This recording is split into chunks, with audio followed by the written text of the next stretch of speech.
Ladies and gentlemen, please be seated as the second forum session will begin in a few minutes.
Bismillahirrahmanirrahim. Assalamualaikum warahmatullahi wabarakatuh. And welcome back, ladies and gentlemen. I hope you are fresh and ready for our second forum session.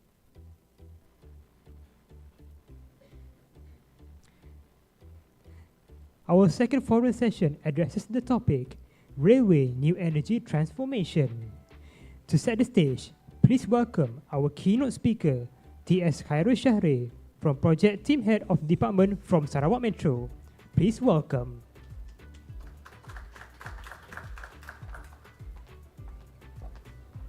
Okay.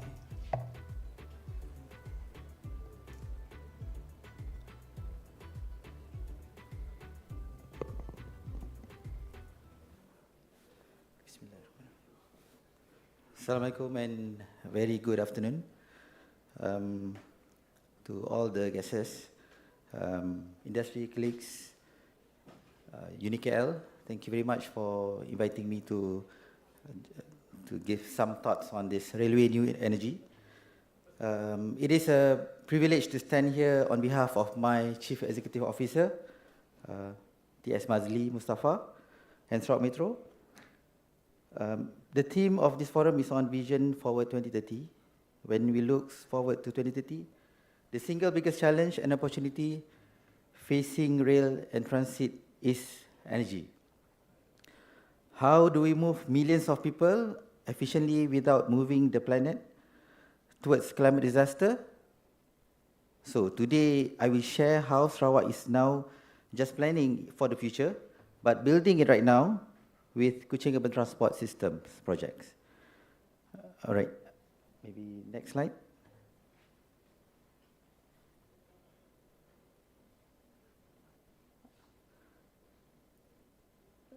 Next one.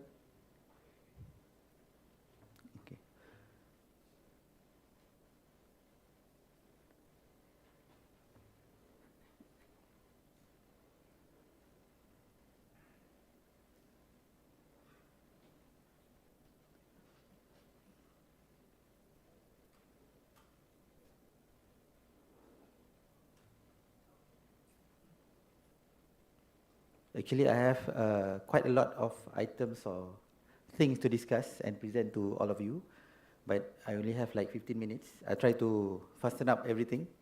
Alright. Okay, this is on all the topics that I will try to go through. New energy, we have the toolkits for rail and transit, green hydrogen, a bit case study on Kuching Urban Transport System, the challenges in implementing these green hydrogen projects, and the benefits. Next. Okay, all right. Rail, as I said before, rail is already the most sustainable way to move people, or even freight, or equipment. But we still rely too heavily on diesel for non-electrified routes globally. Most of the countries in the world utilize electricity that was heavily based on the carbon base, such as coal or gas. This is the reason why new energy transformation take place as an important topics in this forum.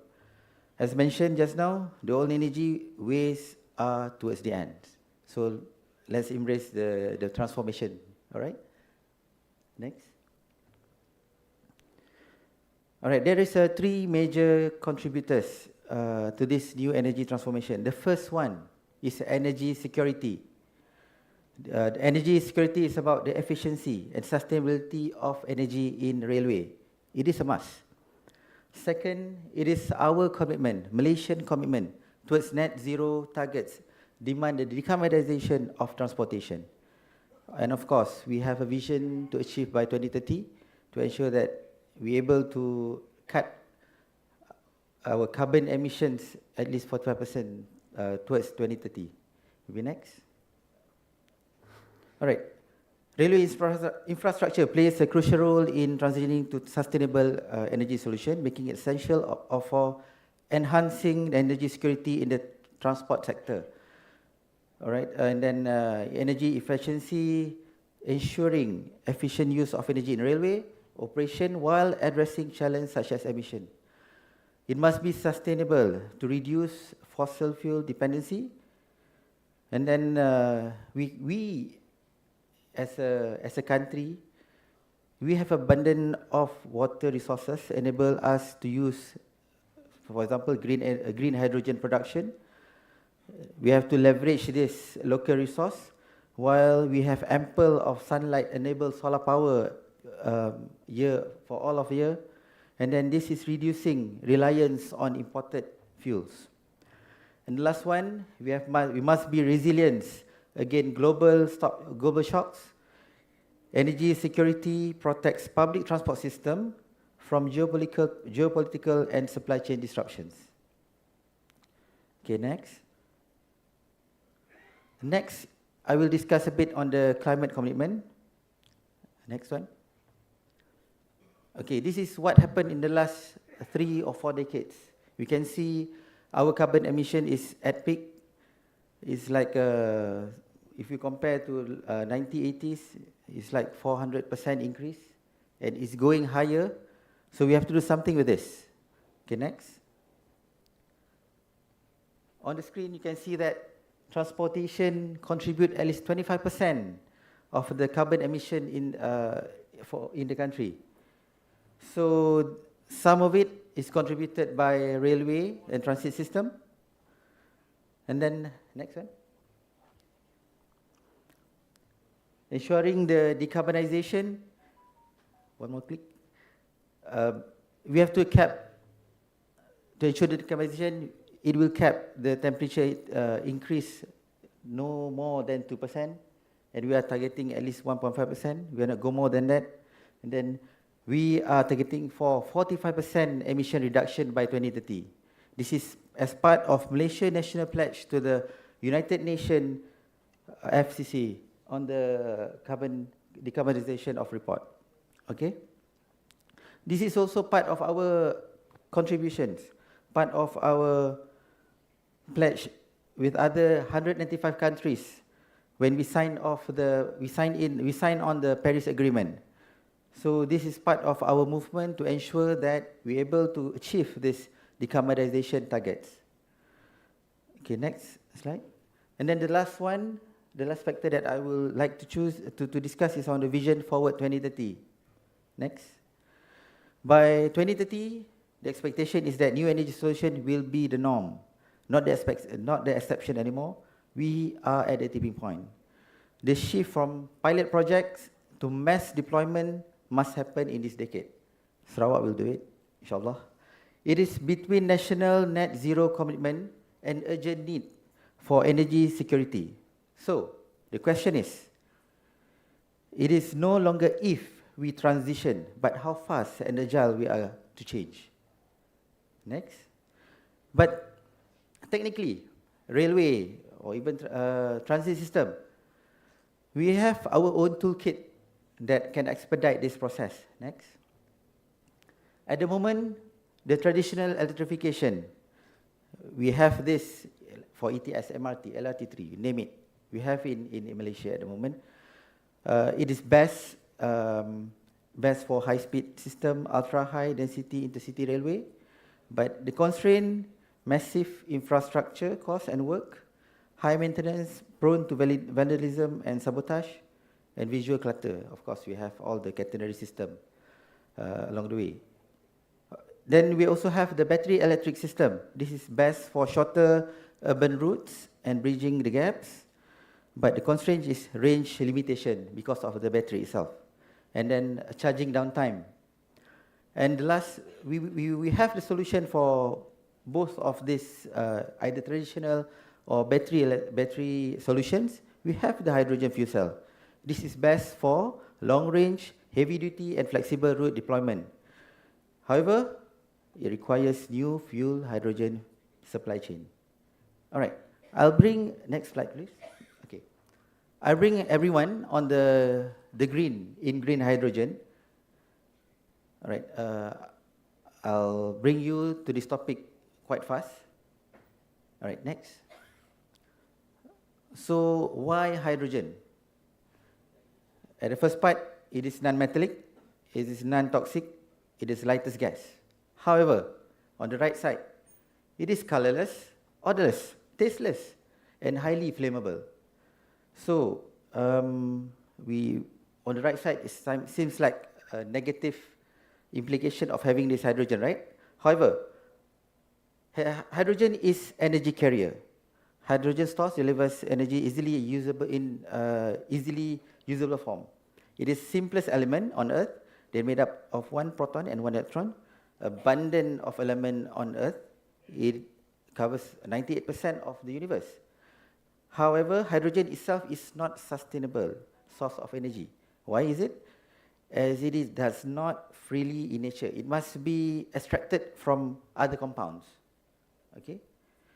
For example, from water, we have to perform the electrolysis process, and then we can split between the hydrogen and oxygen. The hydrogen part that we are going to use.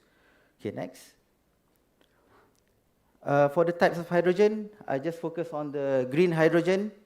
The green hydrogen produced from the electrolysis from renewable energy such as from water or wind. Water, I mean from the dam. And then zero emissions is a zero emissions. In terms of sustainability, it's a very sustainability. Energy source, it is renewable, and in terms of cost, it's a bit high, but penting lah, okay? On the next slide. Okay, this is on-site green hydrogen production plant for KUTS. We have renewable energy sources. This is from the apa itu saya hilang the word, hydro dam. Okay, right. As we at KUTS, we are utilizing green hydrogen as our main fuel. The energy is very sustainable, zero carbon emission.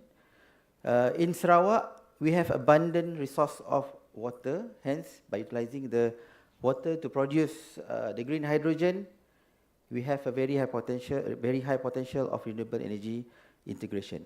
So from this, we can see from renewable energy, we can deliver the energy directly into the grid, and then we have our plant, water electrolysis. This will be done at our electrolyzer hydrogen plant within our depot, and then it will be stored within the depot itself before it can be distributed to our hydrogen refueling facilities. It is within the depot and another unit within the alignment of KUTS. All right, this hydrogen will power our H2V. We have 38 numbers of we call it the rolling stock as H2V, hydrogen vehicle.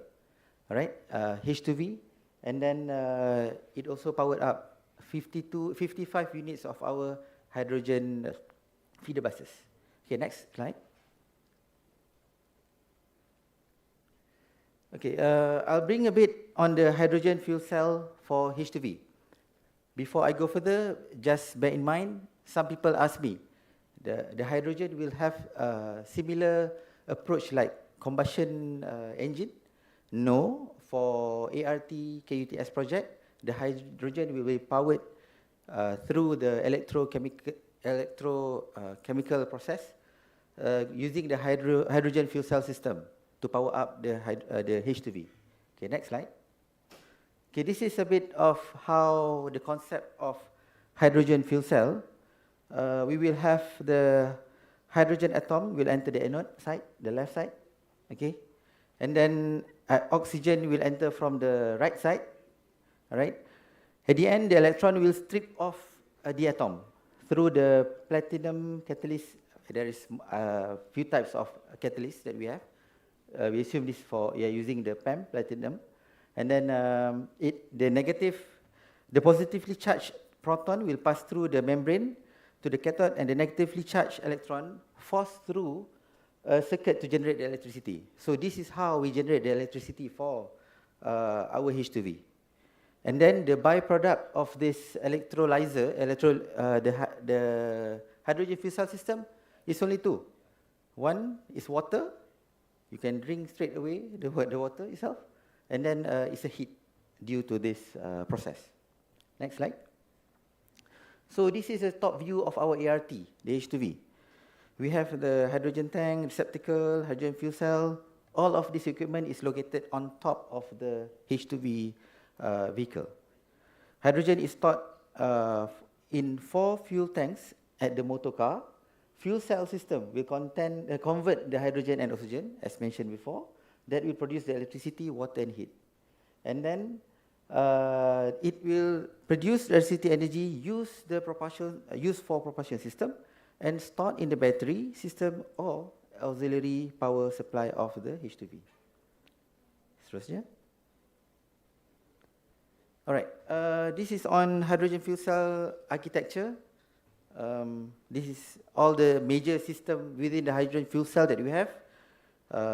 We have the storage system, fuel cell system, electric propulsion, and also the battery. I think we can move to the next.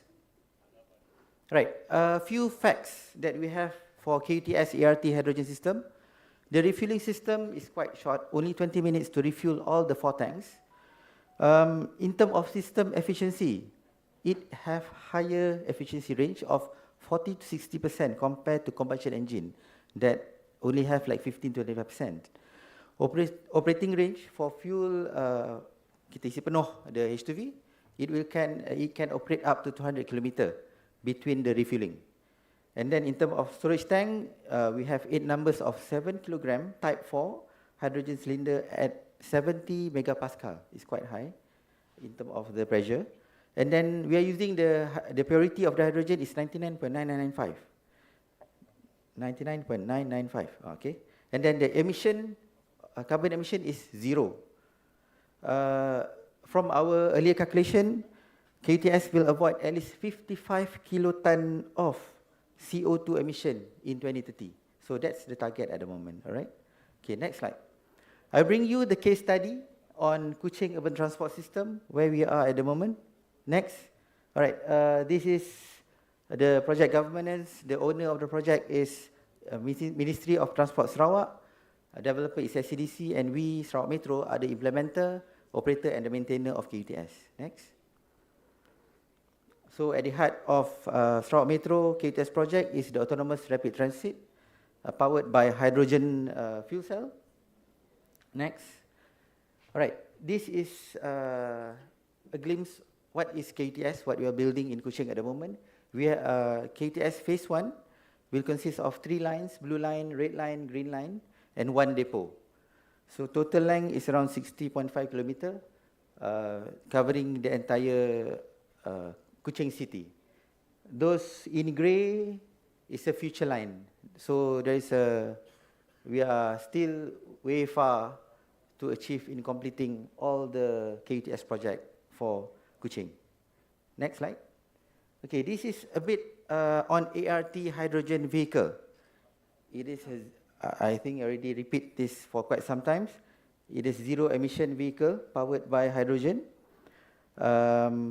It is using the trackless system, dedicated lanes. So this is, on screen is our POC unit that we is operated last year in Kuching. We already tested the system.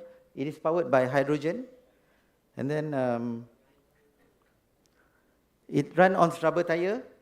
The maximum speed for ART is 70 km/h. It can carry up to 150 passengers per fleet. It is bi-directional operational, similar like railway or any transit system.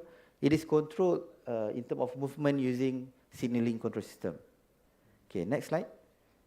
Just share a bit. This is 2 units of our H2V that is already completed. They are going to reach Sarawak Shore by next year, maybe by February, inshallah.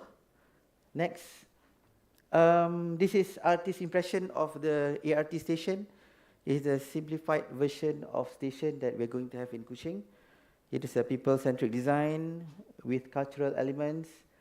It will support for the first mile and last mile of connectivity. We have all the system that we have in typical railway system. You name it, AFC system, PA system, CCTV, FRMCS. What else? We have all the system that we have in other railway system or transit system. Next. Okay, this is a view of the depot, ART depot in Rembos, Kota Samarahan. Okay, one click.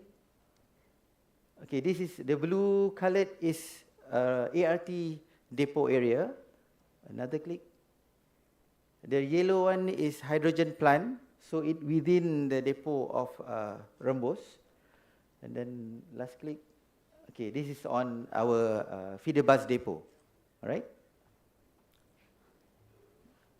So aside from that, maybe next. Just to share, we are going to have 55 numbers to assist first mile and last mile connectivity for ART. The blue in the middle is our prototype, just approved a few weeks back. All right. Okay, next. Okay, so what is happening in Kuching? I'll share a bit. What is happening at the moment is very busy in Kuching at the moment. Blue line, this is blue line package 1. You can see all the lanes is already taken into the picture. This is the critical path, Sungai Kuap on the right side. If we complete this, then we can operate next year. Hopefully we can achieve this to be completed within next few months. The target is by June, inshallah. And then this is all the 7 stations that we are going to have next year to operate by Q4. Next. This is Blue Line Package 2. Not much, but we have progress here. Maybe next. Under next slide. This is Red Line Package. All right. For this one, we are going to have the SR10. This is the interchange station between Blue and Red Line. We have quite a massive construction in Red Line. If you land it upon to landing in Kuching Airport, you will see this all the viaduct start to take into picture. All right. Okay. Next, please. All right. Okay. This is Rembos Depot. Hopefully, we can get at least our mechanical workshop and OCC to be ready by next year. Yeah, this is the M&E building is already there. Hopefully by next year we can have like what we have in the artist impression just now. All right, okay, next. Okay, this is what we are doing in Kuching for KUTS. This is real world lesson in new energy. So there's a lot of challenges that we are facing at the moment. The first one, safety concern. When we say hydrogen, oh, macam bom, bawa bom bergerak. But actually no. Lots of study being done. The nature of, dia kata macam bom tu macam, the nature of hydrogen itself, that is colorless, odorless, highly combustible. This requires specific safety measure. Hydrogen is stored in the high pressure tank, storage tank, safety, this is the one that raised the safety concern. However, after we conduct the detailed study on the technology, it is not that hazardous as it sounds when we have all the safety mitigation in place. And we have all the compliance to assist us, all the standards to assist us to comply. For example, we have the NFPA 2, NFPA 55, and then we have ISO 130, even EN 50126 in RAM study. These standards provide us a quite significant to ensure the safety and reliability, even maintainability of the system itself. Challenge number 2, that is on the typical, okay, this is quite a challenge for us when we start to embark this project. Typical railway mentality is always asked, is it proven technology? Is it proven technology? You can do this? So, to eliminate this mentality of proven technology hinder us to move forward. That is happening in railway most of years before. However, having TS Mazli urge us, we can do this. We have to ensure that hydrogen will power up our H2B. Lots of study is being done, and then we try to do it wherever we can. Full study is being done. Yes, in the end, it is feasible and it is possible. The third challenge is human capital shift. So this is the biggest challenge in human capital. We need a new generation of technicians who understand fuel cells, who understand high pressure system, gas system. So this is totally something new in railway world.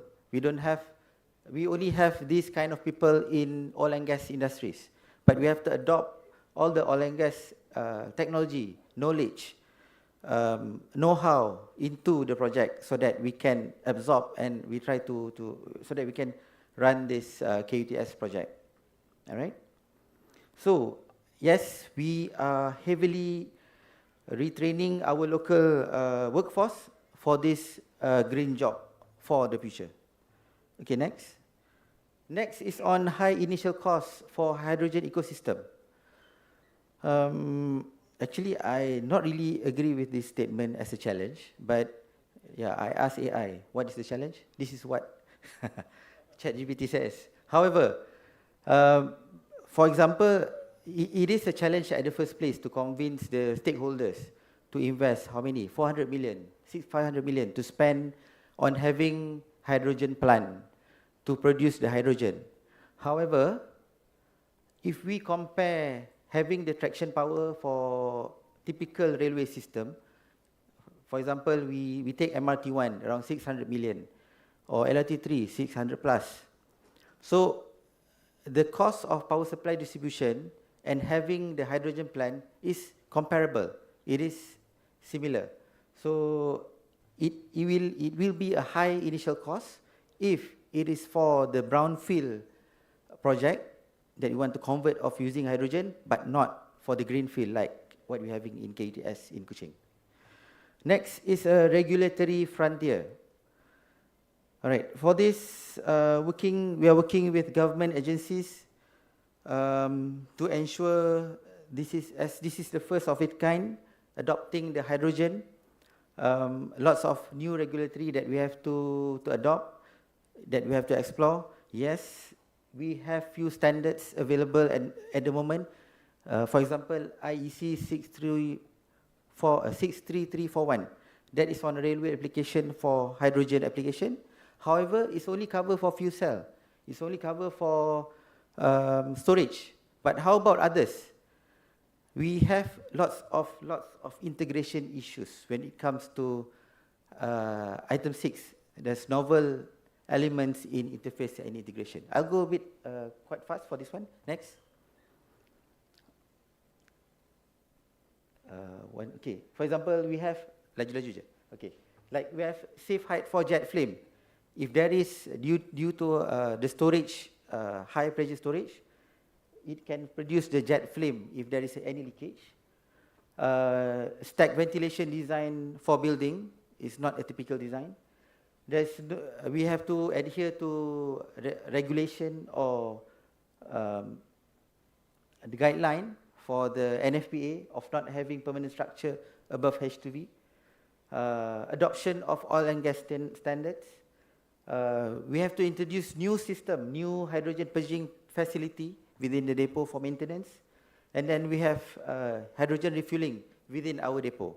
So all of this, only 6 out of few hundreds of interface and integration challenge that we have for KUTS projects. Okay, next. All right, in terms of the benefits, green hydrogen has 0 carbon emissions, which support the decarbonization effort. Benefit number 2, as mentioned before, it have high efficiency range. The third, it have a longer range compared to conventional fuel with cleaner output. It is only water. And lastly, this is to align with Sarawak green hydrogen agenda and Paris Agreement. Aside from that, next slide. This is our initiative to ensure the benefits of reducing the greenhouse gas emission. We are going to improve the air quality. We are going to ensure the energy security. Please take note that hydrogen is versatile and scalable, and it has a potential for renewable energy integration. And last but not least, the last slide, please. It's a conclusion and it's a call to actions. Energy transportation require bold leadership and early adoptions. Sarawak Metro has taken that leap. We are providing the viability of new energy for public transportation. So let's calibrate to scale this solution across Malaysia and beyond. I think that's all for the presentation today. Thank you. Any questions? Atau masa dah habis? Assume.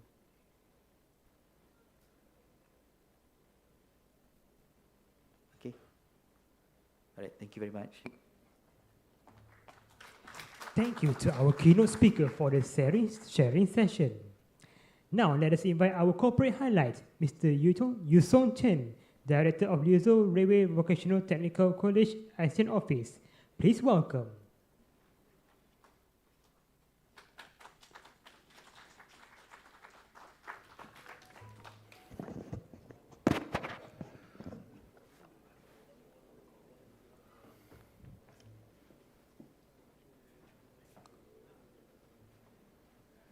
Okay. Respected Foreign Chairperson, distinguished guests and friends, good afternoon. Selamat petang. I'm Warren Chen Yisong from Liuzhou Railway Vocational Technical College. It's a great honor to represent my institution to share the story of our vocational education collaboration with Malaysian partners. Next page. This journey began in 1995 with the grand vision of a former Malaysian Prime Minister Mahathir Mohamad. The Pan-Asian Railway, notably the ECRL in Malaysia in 2023. Partnering with China Communication Construction Company, CCCC ECRL, UNPSA, and our UNIKL, and other collaborators, we jointly established the Institute of China-Malaysian Modern Craftsmanship of Railway, to cultivate localized technical talents for the Century projects. Next page. Our cooperation quickly took roots and bore fruits. To date, we have trained 37 assistant locomotive drivers for the ECRL project, who are now formally employed by ECRL's Section 10. We have also provided order-based training for 208 Malaysian diploma students specializing in core fields such as railway operations and signal maintenance. Additionally, 25 students from UMPSA Beijing Jiaotong University dual degree program completes a 10-week skills internship at our college.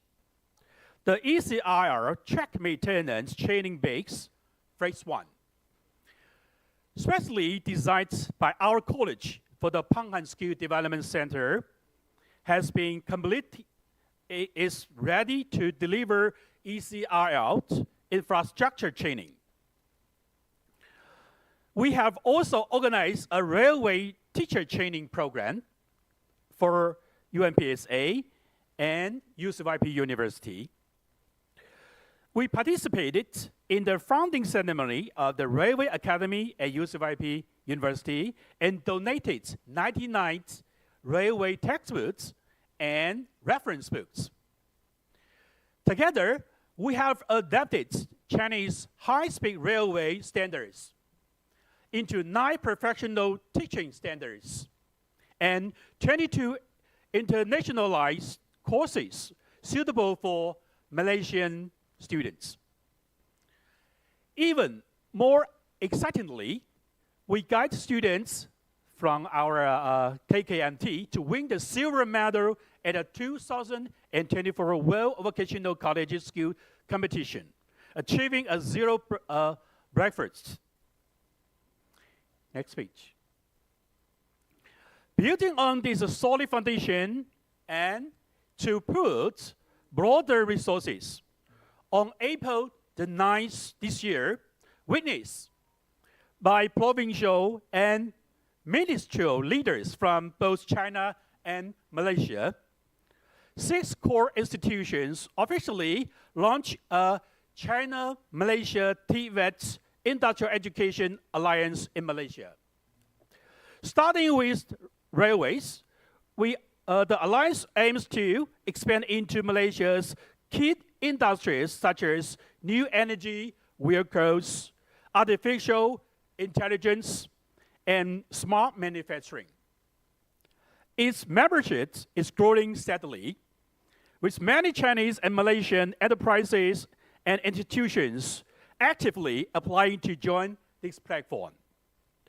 The establishment of the alliance marked a transition from project-specific cooperation to ecosystem co-construction.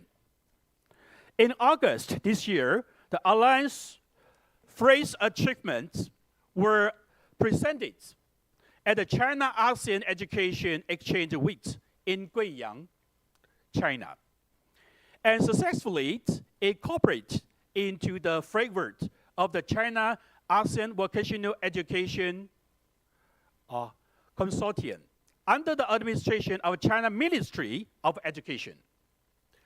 This has opened an official channel for sharing regional resources and accessing broader markets. Next one. Currently, we are actively preparing for the Alliance inaugural conference, scheduled to be held grandly in Liuzhou on December 19 this year. During the conference, we will review the Alliance chapter and plan its future development with all members. Looking ahead to 2026, our blueprint is clear. First, to promote the internationalized and operational establishment of the alliance. Second, to launch the Belt and Road and BRICS Skill Development and Technological Innovation Competition Railway category in Malaysia, extending the platform for skills competition to ASEAN. And third, to deepen the integration of AI Plus in teaching resources and talent cultivation. Next page. Ladies and gentlemen, railways connect geographical spaces, while education connects the space between hearts and the possibilities of the future. The China-Malaysian TV Industrial Education Alliance is the bridge we are building together to educate for the future. We sincerely look forward to more like-minded partners join us, enabling the river of talent to flow endlessly and the tracks of the innovation to converge and extend. Together, let's contribute the power of vocational education to Malaysia's industrial upgrading and prosperity, and to the profound friendship between people of China and Malaysia. Next page. This is my contact. Thank you.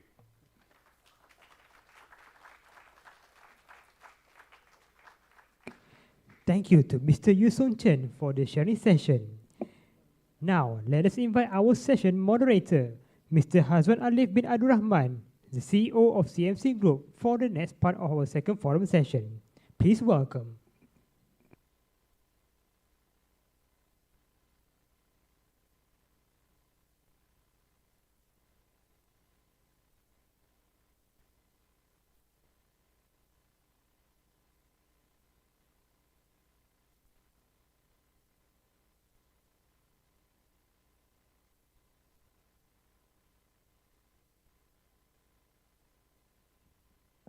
Test.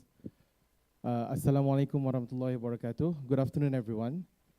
We all understand this is the afternoon session after a huge meal and kuih lapis and various kuihs. But I hope you guys are here today, particularly because you're very interested in new energy as well as how AI modeling can assist railway operators to make sure their energy consumption are more efficient. So without further ado, I would like to invite my fellow esteemed panelists. First is Mr. Afiq Amshar. Afiq is currently the Principal for System Engineering and Assurance at Atkins Realis, based in Hong Kong. Mr. Shariman Shafin. When I asked him how to introduce, he said just as railway enthusiast. But he's also the UniKL IAP, Industrial Advisory Panel, particularly for Bachelor for Engineering Railway Systems here in UniKL. And lastly, please welcome to the stage Mr. Brian Wong, General Manager for TUV Rhineland, Malaysia. Yeah. So thank you for our keynote speaker, Khairul, earlier. A very succinct and comprehensive update regarding what Sarawak is doing. I believe Sarawak, particularly in Sarawak Metro, is quite a front runner in the transit transformation, adoption of new technologies, being brave enough to experiment. I think that's what's needed, because more often than not, we talk about new technology and adoption of latest case studies that we see in the Europe or in the West, but in our side of the world, we are not so brave in adopting. And finally, when we adopt, everyone else is already 10 years ahead. But in Malaysia, in recent years, I think we have done quite a lot of technological breakthrough, particularly with Sarawak Metro, not just on hydrogen-based vehicles. In other systems like their radio system, they've adopted FRMCS. And I think they've also looked into first and last mile issues, because they are new operators. So at this stage, in the planning stage, right, you have already included how are they going to adopt their feeder buses as well as last mile and first mile to make sure their ART lines are fully optimized for the passengers. So back to our topic, I have 3 gentlemen here with me who are experts in their field.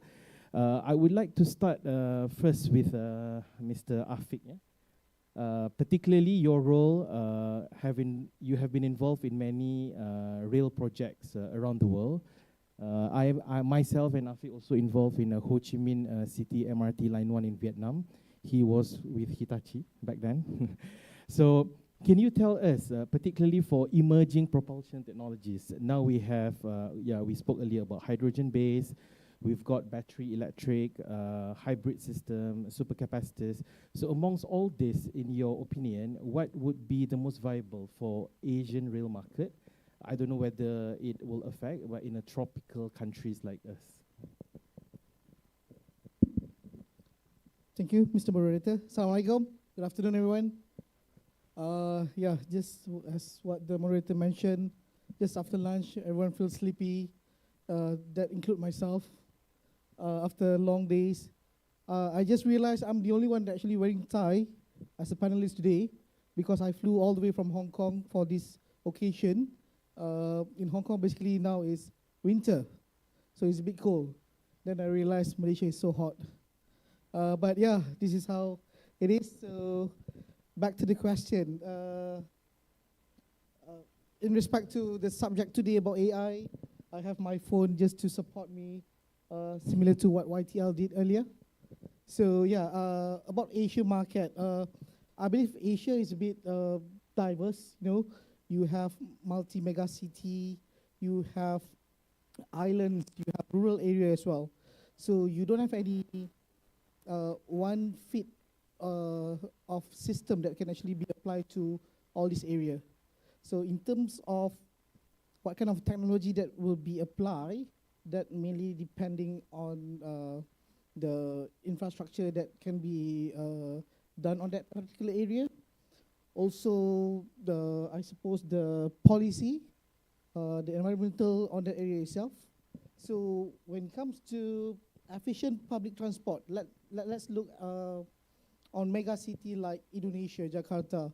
We have approximately 42 million of population.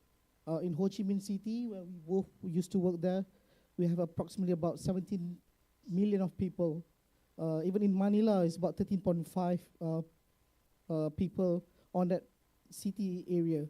So public transport or mode of transportation will be not to say is a requirement, is a essential things that need to be have on that area.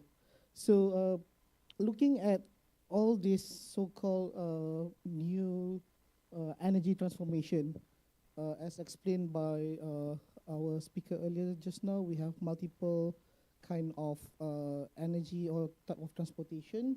We have battery-powered train, we have hydrogen, we have supercapacitor and hybrid system as well. For me, what are the what type of train that can be used for the next maybe 10 or 20 years is mainly depending on the area itself. So as I mentioned earlier, there's no one system that can be applied to everything. But if we actually do study and plan well on what kind of system to be applied, I would say we will be having a very good kind of technology or transformation rather than the new typical electrification that we always have.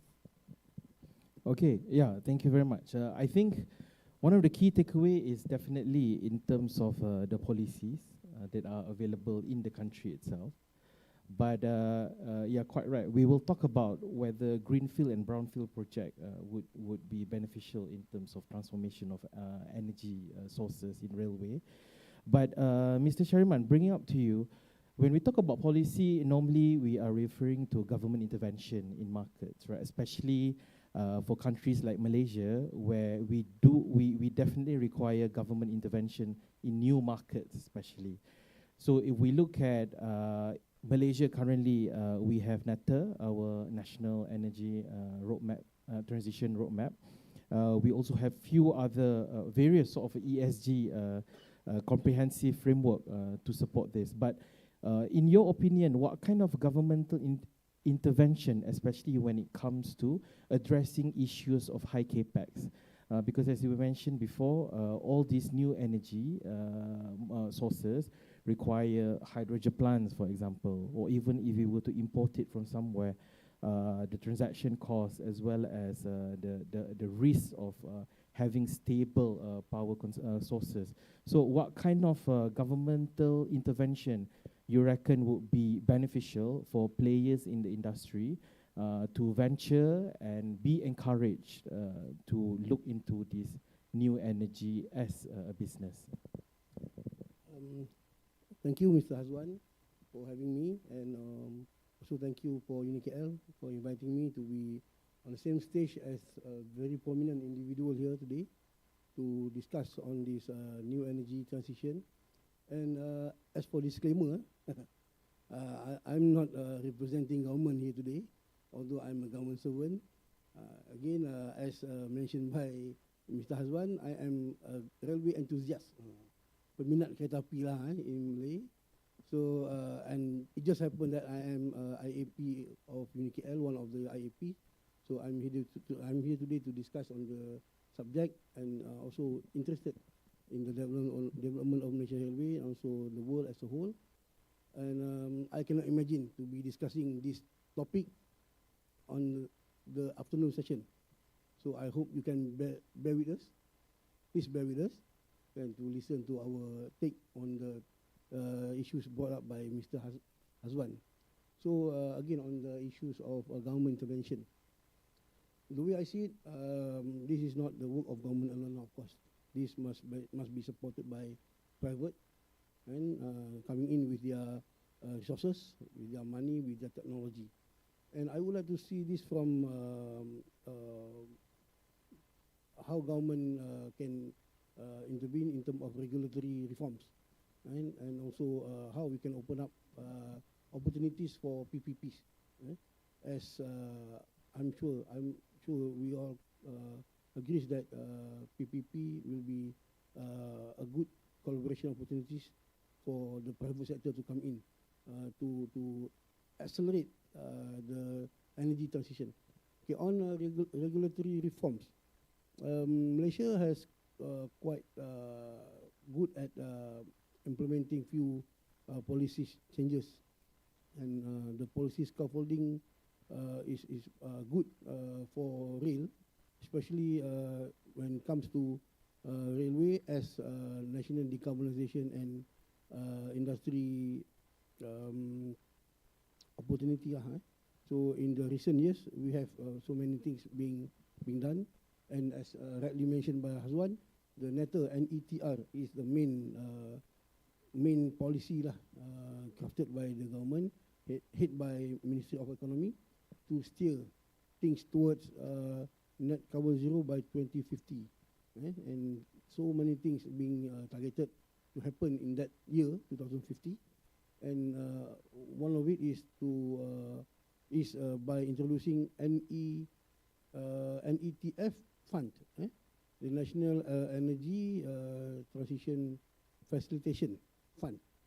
And it is stated in the document that about 2 billion is prepared for the industry to tap in. And as mentioned by the PM during the 2026 budget announcement, for next year, 150 million is being offered to the industry for you guys to come up with good pilot projects and to tap in. Apart from that fund, we also have the GITA and GITE, and the Green Technology Green Incentive for Technology Assets and also Service, GITA, GITE, both under MGTC, that provides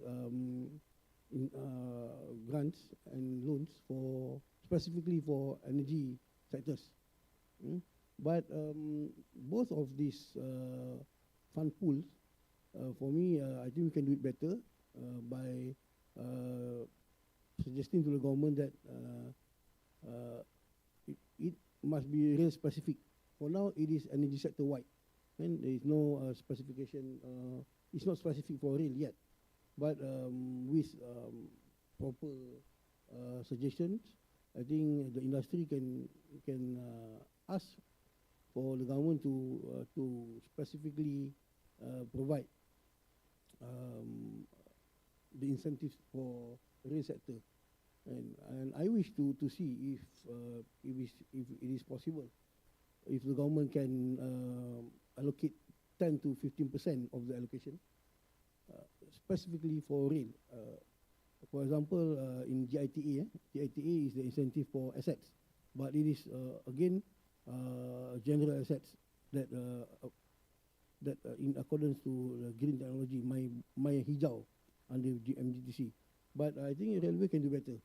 Railway can have the depot solar system and the battery energy storage system. So AI for maintenance and all this technology, if it is specifically spelled out in the GITA or GITE and the NETF fund, so I think it will be great. It will be ring fence. We call it ring fence, specifically for the players within the industry. So this is again a reform that is needed lah, and the way I see it. Again, that one is on regulatory, but on PPP, again, as I mentioned earlier, this is a big opportunity, and the government, I think, is waiting for the private sector to come in with bankable projects, right, to chip into the opportunity, because again, we don't have real specific projects that can tap the government fund, or they can tap the government PPP projects lah, I would say. And railway, as we all know, is a very capital intensive business lah. And so the government cannot bear the total cost, and this is where PPP should come in play, especially when we talk about the new energy technologies. And the one I mentioned just now is the solar depot, the battery energy storage, and all this needs very high and intensive capital. So through PPP, that caters for that very specific for railways. And in this matter, I would like to see changes in the way we approach PPP, not only build and walk away like what we used to do, what we always do, and build, walk away. But it must be performance-based, performance-based partnership lah. And the private sector come in and co-invest, and is paid based on the outcomes. I think that is more sustainable, and that is more exciting for the market. Right? So that is something that government need to craft the right contract lah, and the right KPIs, because I think what is lacking here is the monitoring, the KPIs that can really guide the government to monitor during long span. PPP easily 30 years.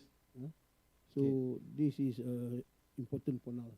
Thank you, Mr. Chairman. I agree, because I think these days public-private partnership is very important to move the market, especially in new ventures like new sources of energy.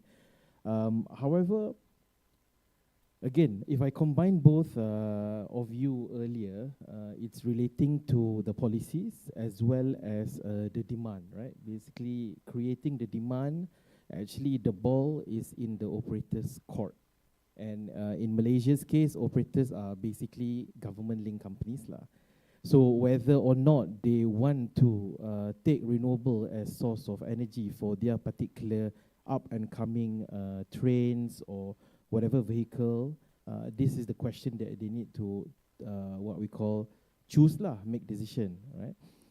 But along the way, of course, we have seen several operators, even like people like RAC, which is actually Railway Assets Corporation, look into partnering with the private sector to develop solar farms or using or monetizing their rooftops even on depot as well as stations, to put solar panels to produce energy.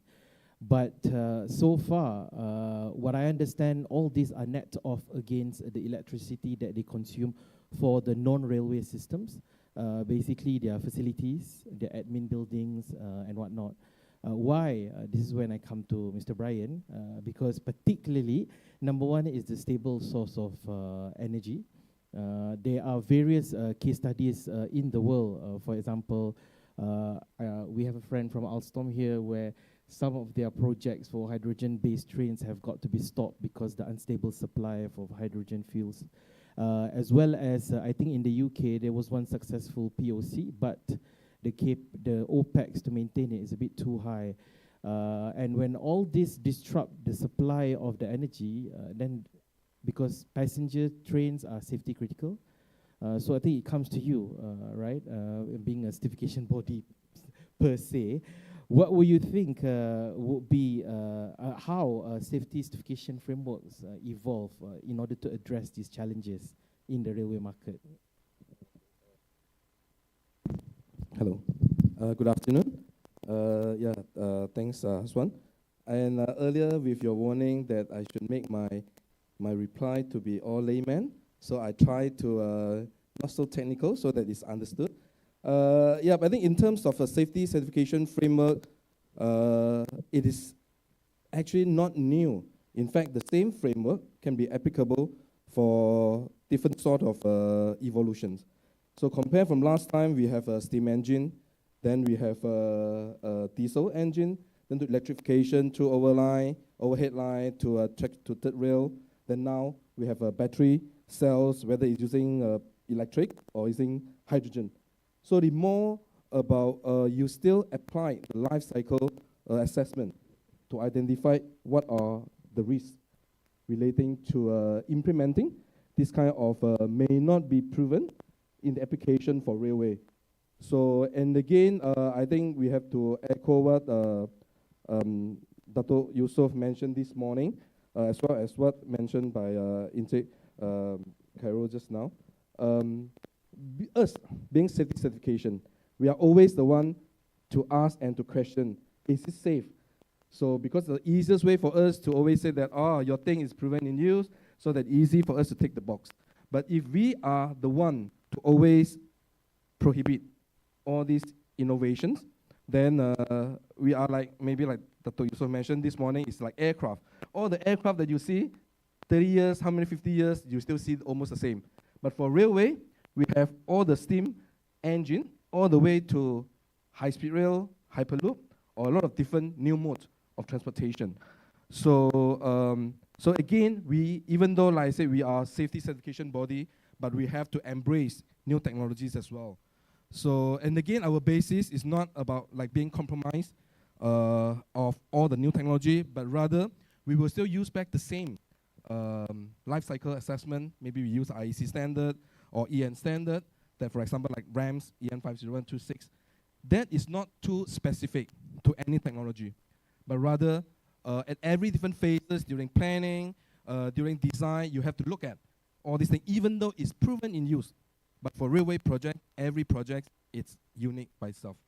So you cannot like take it for granted to say, it really is proven in use. Then you apply this thing, put it in Malaysia, put it for this project, then it's okay. But if it's like that, then you would not have all these big delays for all the projects that we are all involved.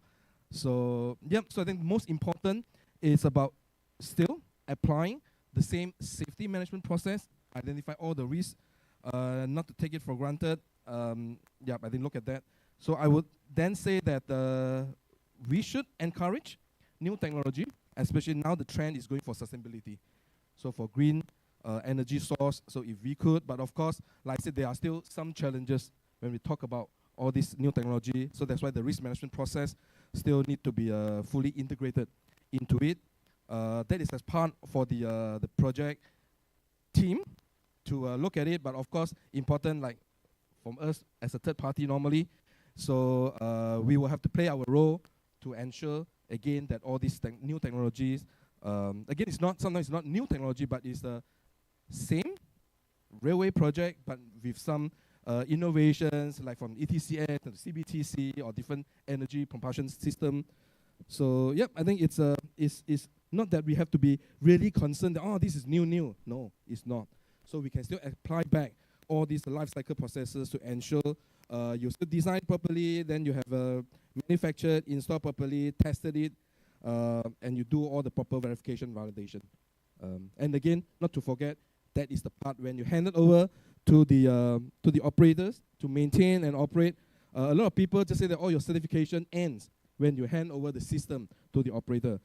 But that is a big gaps currently, that the people not to pay too much attention into continuous certification or verification and validation, especially when you have more feedback from the operation and maintenance, then you can further feedback and improve on all these so-called new technologies. So, yep, I think that's same framework applies. It's just that people will have to pay a lot more attention to some of all these new innovations. Correct. Thanks, Brian. So I guess in this case, in terms of the discipline of ensuring it's properly certified and all that, it should not just be part of the project requirement. It's a continuing obligation for all parties to make sure that at all angles, even when it passes through the operation maintenance team, or even after the OEMs have signed off their final count, everyone needs to be accountable to make sure that the railway remains safe. Okay. Meanwhile, is there any question from the floor? Okay, I'm just triggering it so you can think about my next round. Don't sleep. So I just continue back to Brian. Maybe we go that round. Since you talk about certification, while no one framework fits all, similar to what Afiq says earlier, how about in terms of the internalization of this kind of certification or harmonization of standards?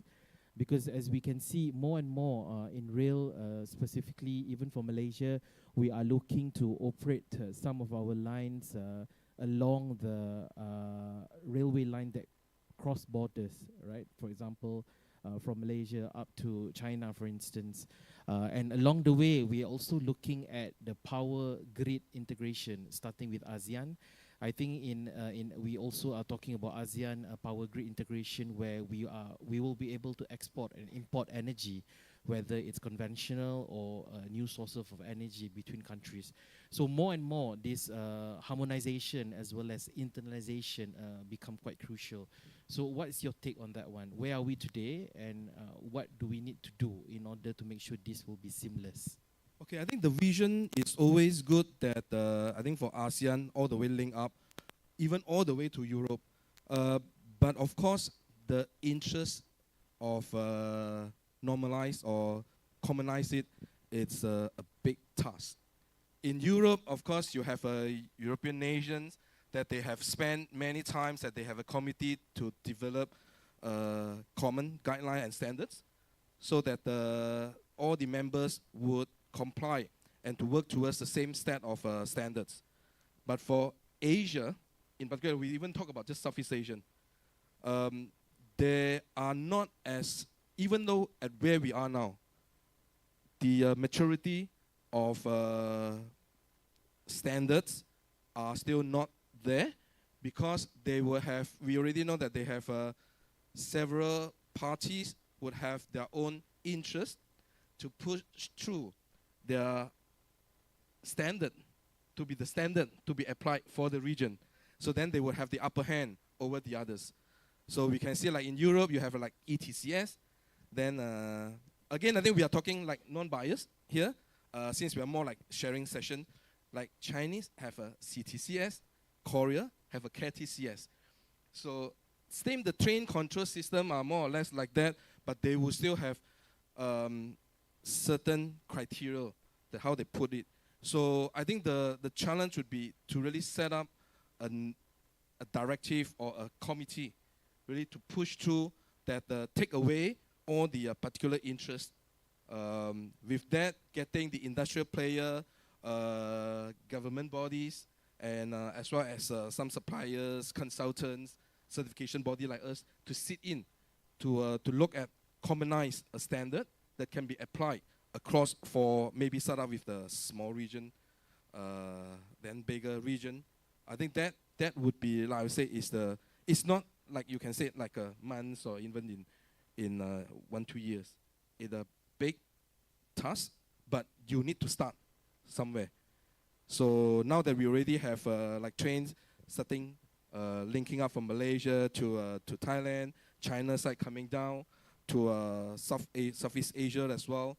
So yep, I think that is the one that we hope we can contribute as a member to develop that standard, like what we have done in the Europe. We are always in a member, like a new technology like Hyperloop. So we are happy to sit in to contribute, as in, okay, what kind of standards that, what kind of requirement or guideline can be applied into their non-bias. So similarly, I think like what we mentioned here, that whether is it for propulsion system or it's a train control system, yeah, we can look at even like the gauge, whether it's a standard gauge or it's a meter gauge. So all these all would have to get a common acceptance. So that would definitely some time to get the acceptance of all parties. Yeah, correct. I think, yeah, if we talk about train control system, we always talk about interoperability, right? So in energy case, it will be exciting to see how interoperability works, you know, especially when it comes to clean and renewables. For example, from Malaysia, maybe it's powered by solar, and if it goes up to Vietnam, where wind tunnels are being constructed, and then Laos with their hydro plants and all that. So that is one of the exciting prospects of the how energization in rail may work when it comes to interoperability. Maybe I bring back to Mr. Shariman. Sorry, I don't think this question is very interesting, so I'm going to change a bit. If you have prepared, I apologize.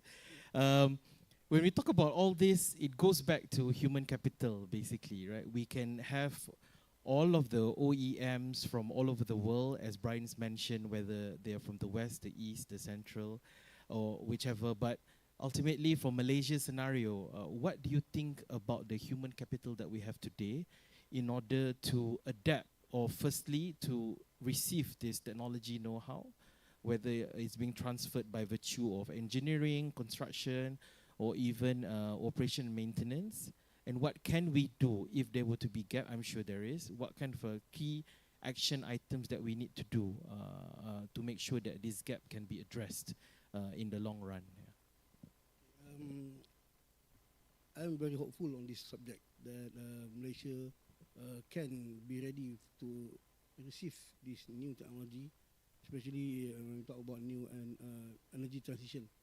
And actually, this human resource issue is part of the NETR and ETR, whereby it also looks at our skilling and upskilling and reskilling of our human resource that we have now.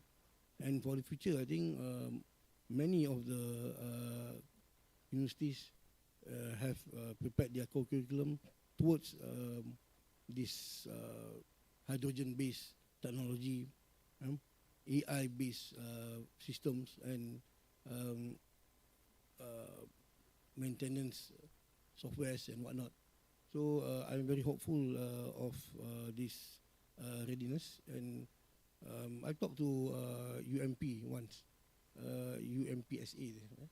So they are very keen into providing curriculum in railways regarding hydrogen, and also other renewable energy, and they are starting now to supply the human resource needed for the upcoming 2050. The target is 2050 for us to make the turnaround, to have 70% of our energy supplied by renewable source. So I think as UniKL as one of the top university in Malaysia also must incorporate this new energy requirement into their programs, so that the students will be there when it is needed. And for now, the industry is coping.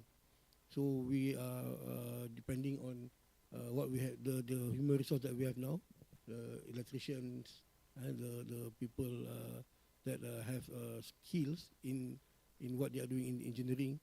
But for the future, when 30 years has passed in 2050, the way I see it, there will be a big gap in terms of, say, hydrogen, the one that Mr.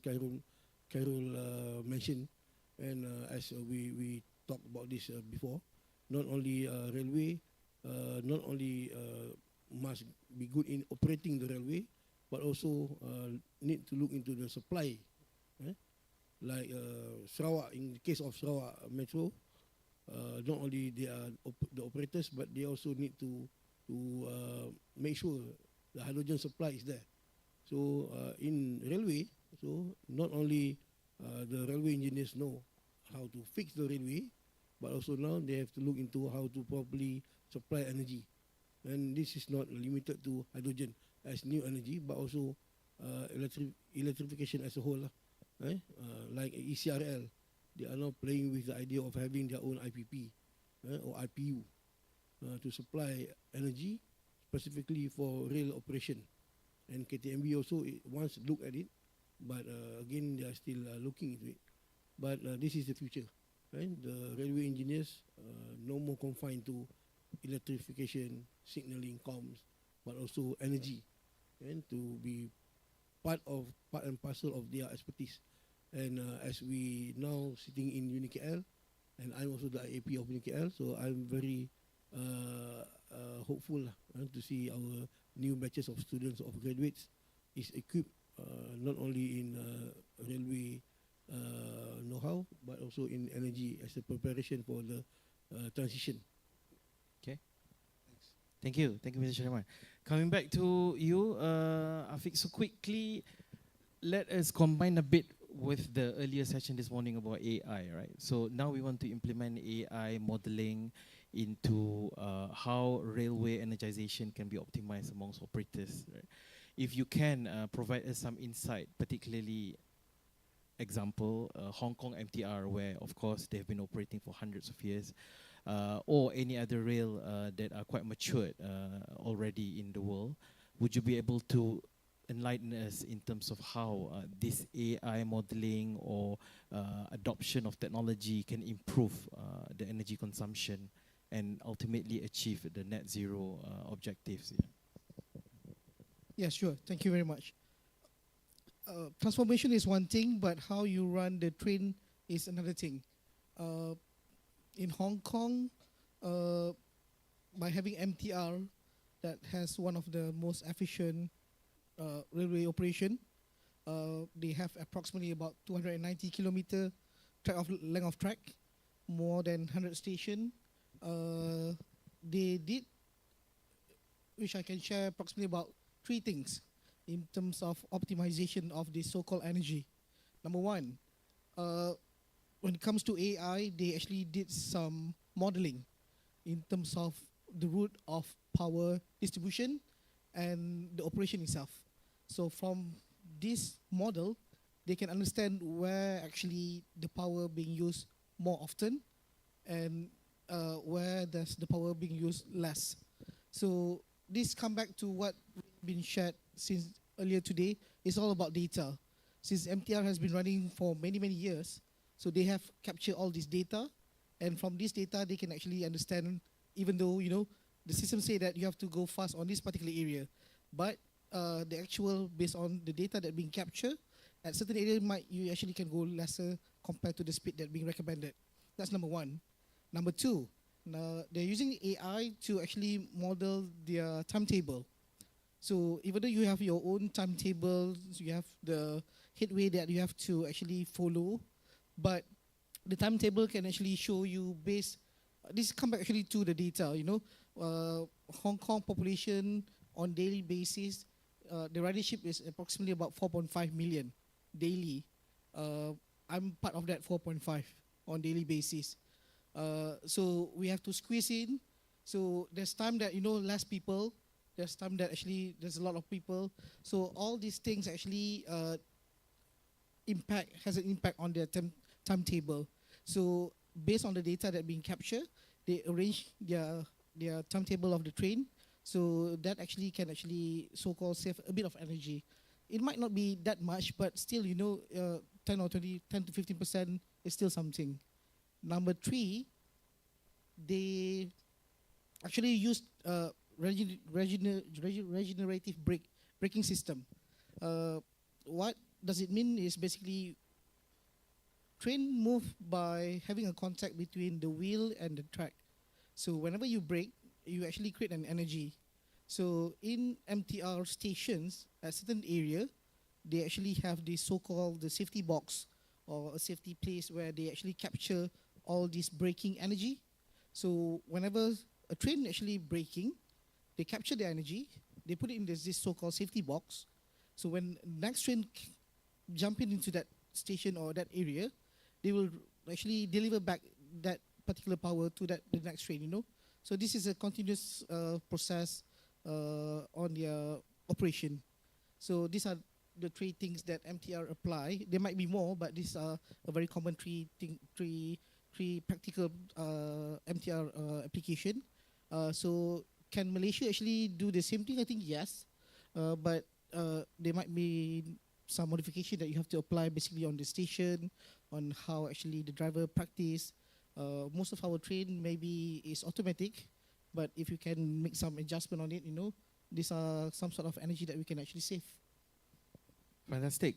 If I'm not mistaken, I'm not sure if someone wants to correct me. Even for our LRT3 and MRT2 in Klang Valley, we already designed the traction to be regenerative braking system.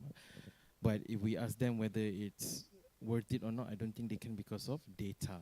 So data is important, guys. So if it's not recorded, it's not done. If it's not told to people, then people won't know, right? So yeah, thanks for the panelists. Any questions?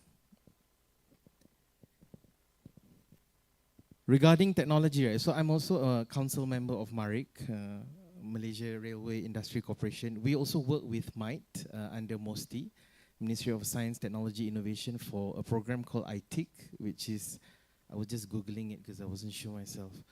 It's Industrial Technology Innovation Center. So we work with our members who are industry players in the industry, as well as academia, with the universities or research, to work together to look into new technologies that will be beneficial for rail players, especially the operators. So of course for UniKL, if you got any ideas while you're doing your thesis or whatsoever, we are more than happy to partner you up with relevant companies within MARIC membership to make sure that you will be able to have industry hands-on application. No question. I have a question maybe for, oh, two questions. Oh, fantastic.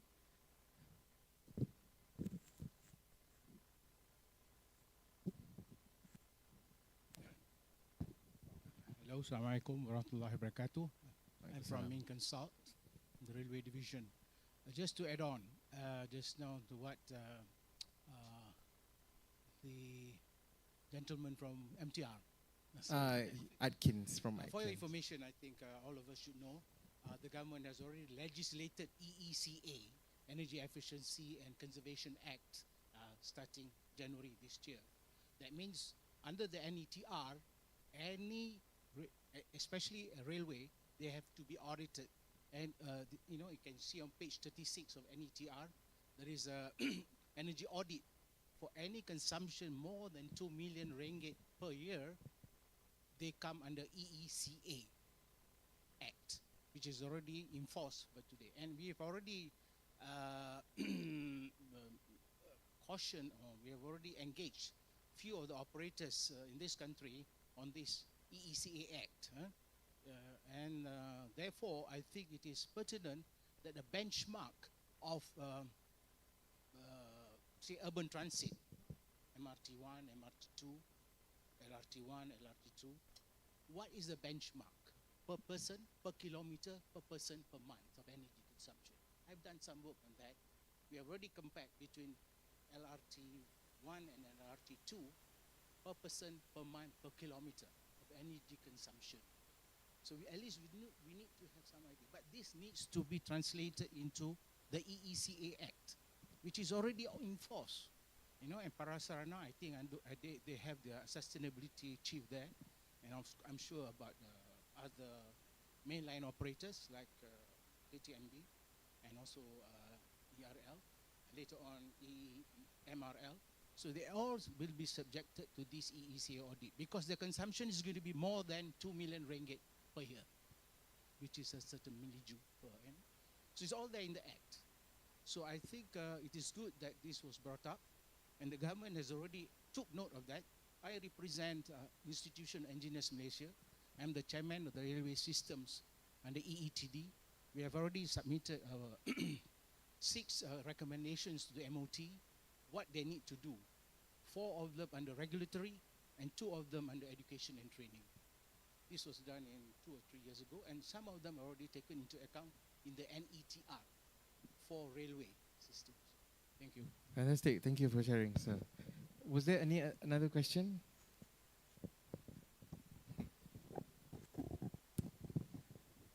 Hi, I'm Basri. Okay, the question almost same, but one of the question from me is it the railway or MOT is ready? Any railway standard that cover about the new energy? Because we know about NETEC, but it's handled by another ministry. We know about AI, it handled by handled under the NIO. About cybersecurity handled by NACSA. But how much is readiness in railway standard and our Malaysian MOT? This is, I think, maybe some of the panel mentioned about regulation can help about it. I don't think anyone else can do except you. Okay, in terms of readiness, I agree with you. Some of the portion of the energy transition is being led by different ministries like NACSA for the cybersecurity, KE for the NETR itself, and MOSTI for the hydrogen and AI basis system. And in MOT, we used to have the Railway Steering Committee, which is the secretariat is MRDC. And here is where all the activities under railway is being presented and being discussed. So, like the gentleman before that, the one from IEM, sorry I don't get your name, when he talks about the suggestions for IEM for MOT to act upon. Actually, we did have the baseline for carbon emission in railway done in 2022, I think, in which we do the calculation to have the baseline for railway, and at the time we do it for Prasarana, all the lines lah, right? LRT1 to the monorail. And it is captured in the EMRE plan, action plan, so-called Energy Management and Renewable Energy Action Plan. And that EMRE is part of the NETR document lah. And it is part of the initiative, if you see in one of the enablers. So to answer the recent question just now, MOT in terms of standards, honestly, I would say they are working on it, and MRDC is the one who should pursue this standardization. They are supposed to develop the standards, and now the hydrogen, the production of it, the storage of it, the refilling of it. I think yes, you are right. We need proper standards for us to accelerate the implementation of hydrogen in railways. And not only that, the safety, also we need standards regarding the usage of renewable energy. And at this time, since I'm not talking on behalf of MOT or government, I can only say with my old data, maybe some of you know that I was from MOT. We do have some, that the one I said under EMRE and was discussed under the Railway Steering Committee. But what has it becomes, the latest development, I'm not really sure. But they have the seed of it lah. So I hope you guys, the industry and the academia, can pressure them and can remind them of the need to have this standard in place, because we have now the hydrogen train and that will be coming in the near future. So the standards is now pertinent lah. Thank you. Yeah, I think if I may add a bit, similarly to what Brian said earlier, I think accountability should be on everyone in the market, right? So we also have already seen operators like Prasarana or asset owners like MRT. They already established their ESG department to look into specific action plans to achieve these. But at the same time, all the contractors, as well as supply chain, OEMs, contractors, are also required to comply to certain ESG standard. So if a trickle-down effect will allow the entire supply chain industry to meet the compliance and finally to contribute whatever they can in order to achieve this. I assume there is no more questions, plus we don't have time, but I have one particular question for Technologies Cairo. I already told him earlier, so he should be prepared. My question is, if we look at, maybe you should sit here. Please. When we look at Sarawak particularly, my question is, should a railway operator remain as all operator and deliver an efficient transport system instead of also becoming a power producer?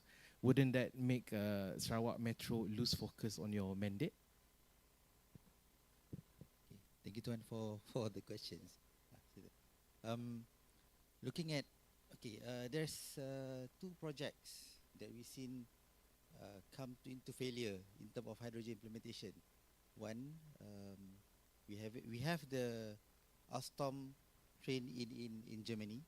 We have Aberdeen operating the hydrogen feeder bus, hydrogen bus for their service, but they fail to embark to complete or to still maintaining operating at the moment.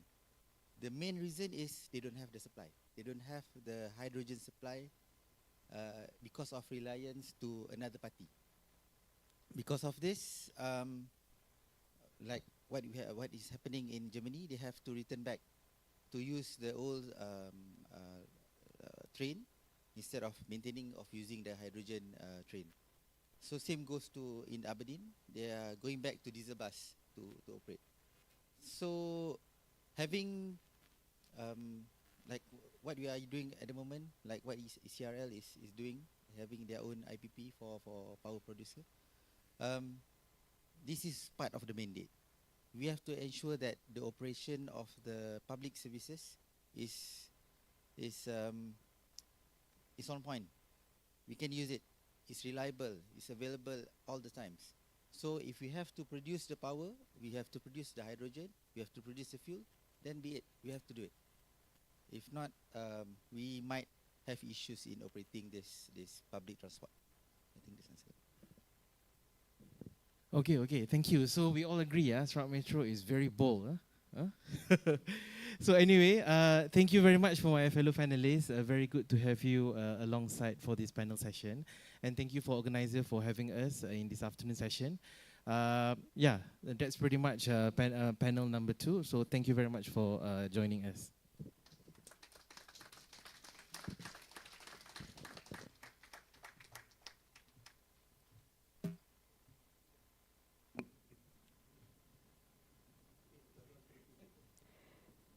A huge thank you to our moderator and panelists for this visionary discussion on our energy future.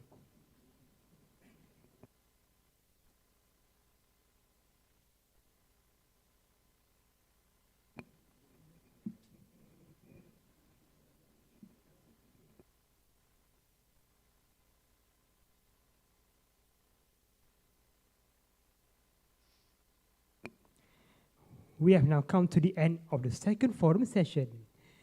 For the next session, we would like to invite Associate Professor Dr. Muhammad Zaid bin Abu Yazid and Technologist Jupri bin Hamzah onto the stage for the certificate giving ceremony.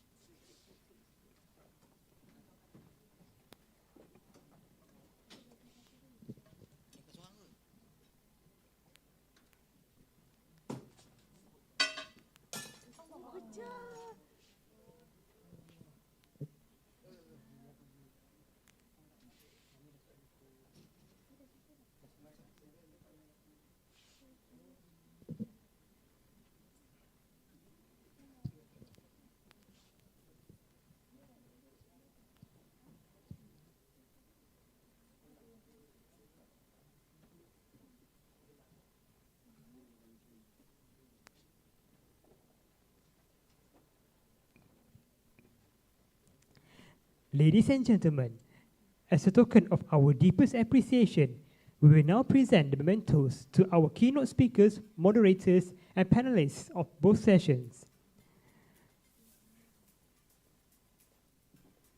For the first forum session, please welcome Mr. Eamon Chi.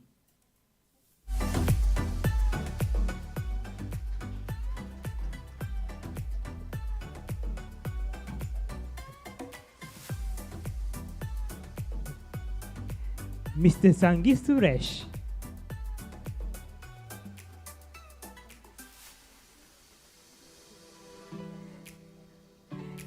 Engineer Yeo Jit Xiong.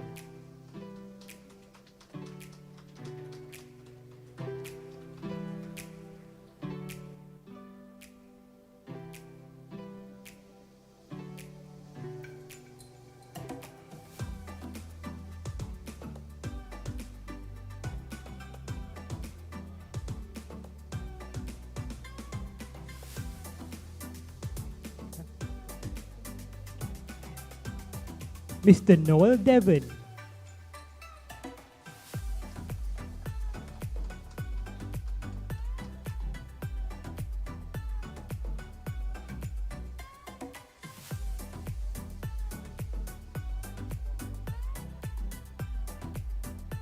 For the second forum session, please welcome technologist Khairul Shahri bin Hashim.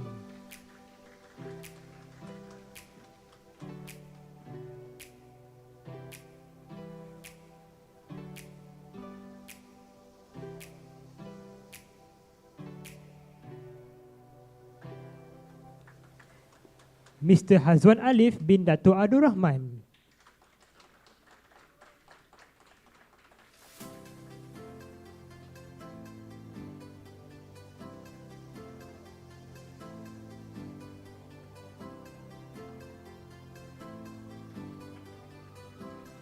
Mr. Muhammad Afiq bin Amshar.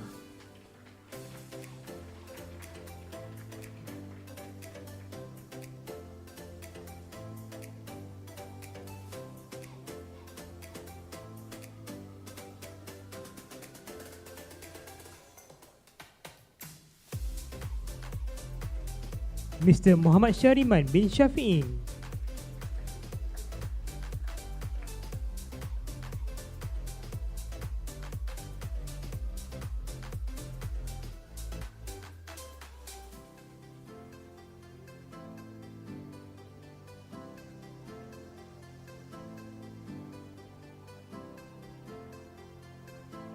Mr. Brian Wong.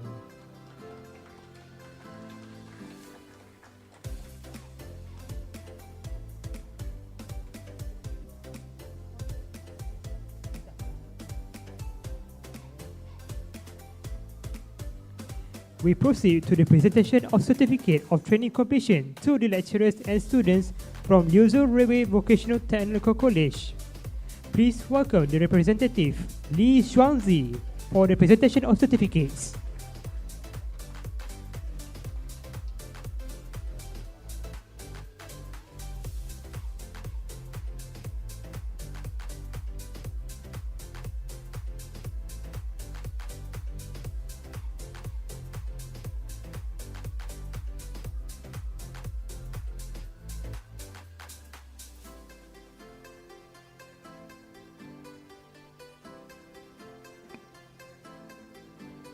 Lastly, we move on to the presentation of appreciation certificate by the industry sponsors and exhibitors of this event.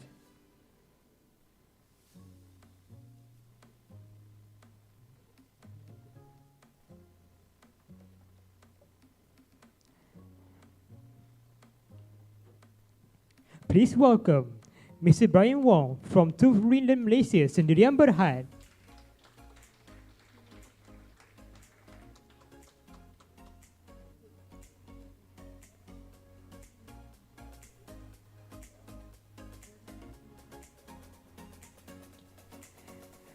Representative from Malaysia Rail Link Sendirian Berhad.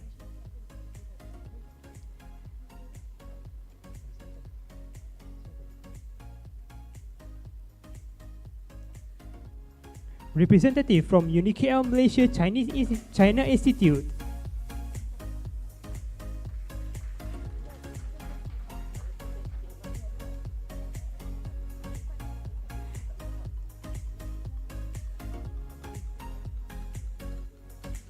Mr. Badrul from SLI Tech Sendirian Berhad.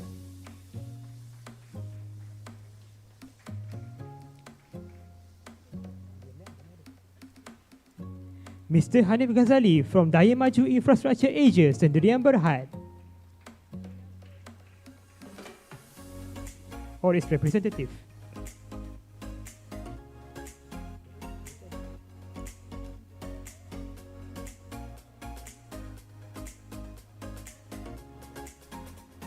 Representative from Rail Asia.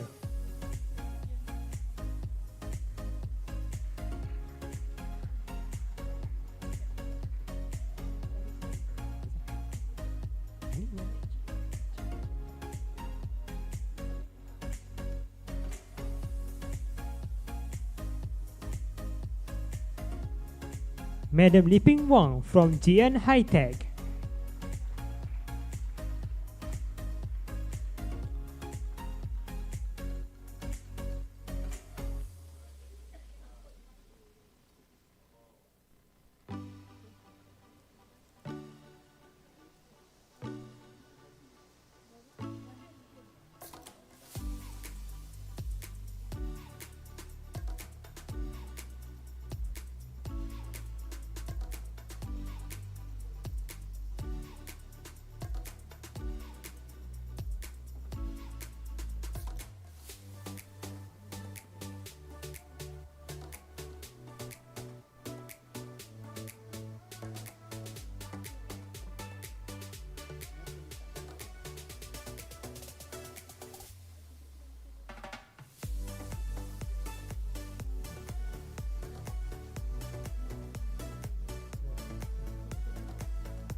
Next, Mr. Warren for the appreciation certificate.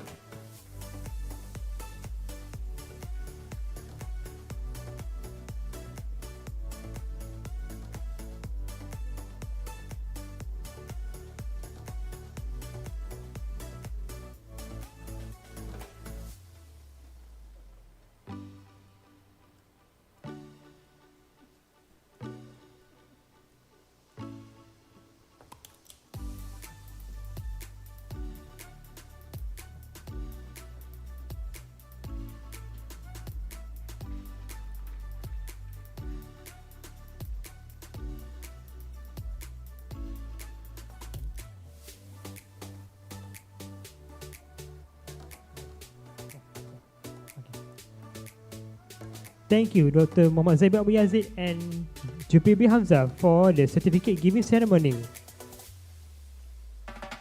To commemorate this forum, let us all assemble for a group photo session.